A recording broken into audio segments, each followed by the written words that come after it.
Hello, my friends. This is Dr. Ginny Barrow. I am super excited because in only a few minutes, I am going to be joining a group of senior leaders in our mastermind. And I'm excited because what I'm about to teach them and share with them is going to help them bring their team to a new level of belonging and connection.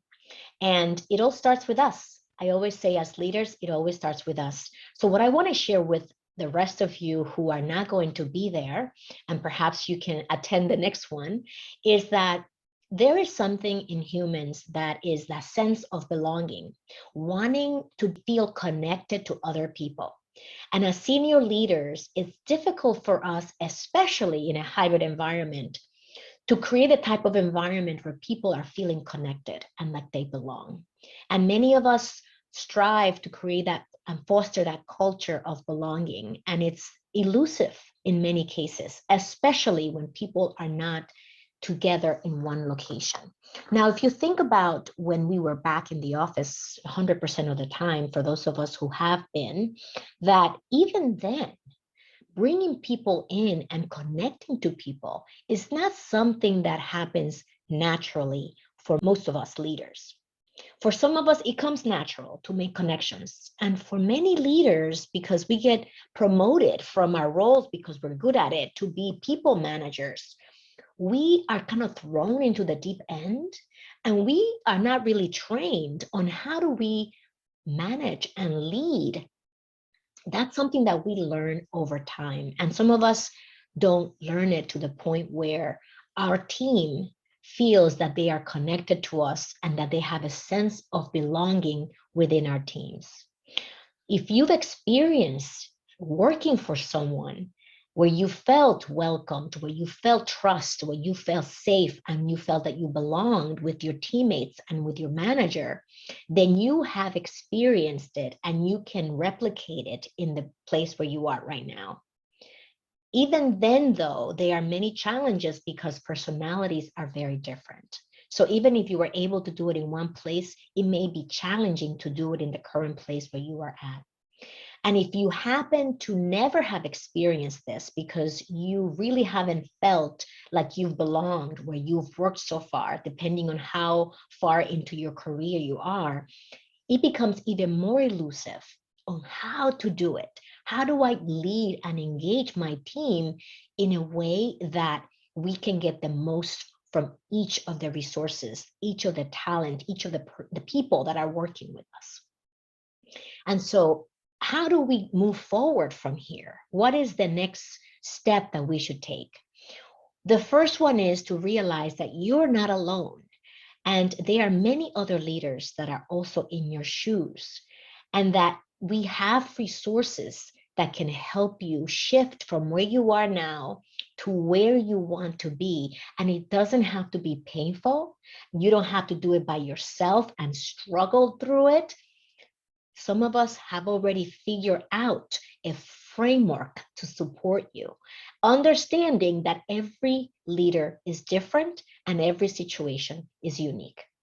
And with that, what you will learn is what is that framework and how can I apply that framework to my situation so that I can then take proactive steps to become a more empowering and more safe and more trusting leader.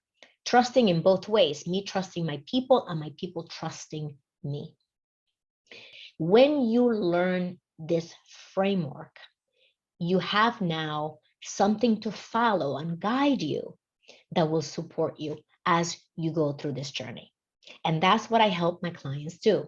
So in this mastermind that I am, for example, hosting today, I am going to guide the leaders who are there how to identify their top 3 challenges. And if you schedule a complementary strategy session with me, that's typically where I always start. Let me correct that. I actually start by identifying what is your why. What is your big why, your purpose? Why are we even having this conversation? So once we do that in a couple of minutes, believe it or not, and if you have had a complementary strategy session with me, you know exactly what I'm talking about. Once we figure out your why, we move on to identify the top 3 challenges and what's preventing you from moving forward constructively. And so if this is something that appeals to you and you would like to sit with me, you can always find me at callwithginny.com. And for those of you who haven't yet, who haven't scheduled your session with me, I also, in addition to letting you know that you're not alone, that there are other people that are in your shoes, I want to share with you that the people who do look for support actually have a strength that requires vulnerability. And that vulnerability is to say, I need support. And not coming from a place of weakness, but from a place of power, purpose, intention, impact, and the results that you are looking to get. So this is not a conversation about, oh, I am weak, let me get some support because I can't figure it out. On the contrary, every leader that I work with, every senior leader that I support is extremely talented, extremely emotionally intelligent, growth-minded, right? So I am not working with people that don't know what they're doing. I'm working with people who are high performers and who understand that there is a different way to advance, to grow, and to do it in a way that isn't painful, but rather that is supportive, where you are in community, where you look forward to learning and growing. And if that is you, somebody who enjoys learning and growing, connect with me at callwithginny.com, and I look forward to supporting you as well. I'll see you soon.